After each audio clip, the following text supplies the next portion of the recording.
So we got a question here that's come in from the audience. Says, what do you suggest to minimize static in the shop or at the laminator?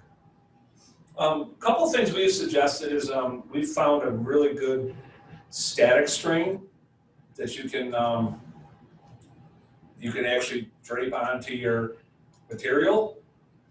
I know we supply that here. It really does work well.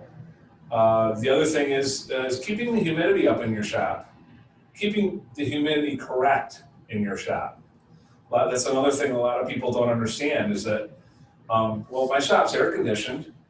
Okay, it's air conditioned, but it's not necessarily climate controlled or humidity conditioned.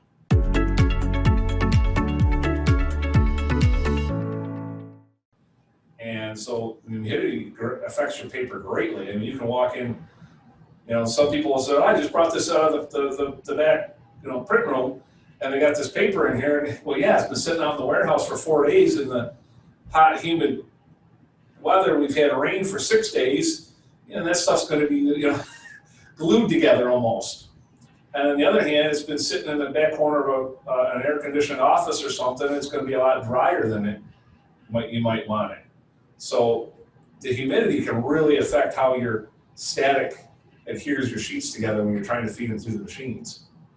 Going back to the static days, you talked about static string, but there's a couple other things that I actually had a question yesterday about trying to identify where static starts. Right? Yes. So taking care of it on the back of the press when it's coming out. If you have kinetic potential energy in that stack, as soon as you move that sheet, you're going to basically activate the static. So I know that I've worked with Dave a little bit on some actual powered ionizing bars as well, DC controlled. So static is one of those things that seems mysterious, but there is methods to overcome it. You think along with all of that, John and Dave, what you guys have said is great, but we also deal with a lot of little shops that unfortunately don't have static control or conditioning at their fingertips. What can they do? So one of the things that we've found is if they get stuck with static is just to fan the sheet piles before you put them onto the deck of that laminator. Just take them and fan them really good. Break them open, get some air going in there. And the other thing is if you have an air jogger that has a blow air on it with a jogger, you can put them on that jogger and blow air into them.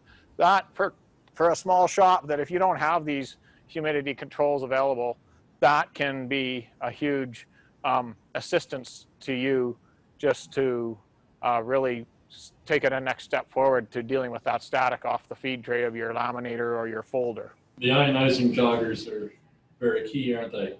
Especially from a feeding standpoint. Obviously you can't remove moisture instantaneously, but the ionizing joggers definitely help with the static of digital sheets that we're becoming all so familiar with.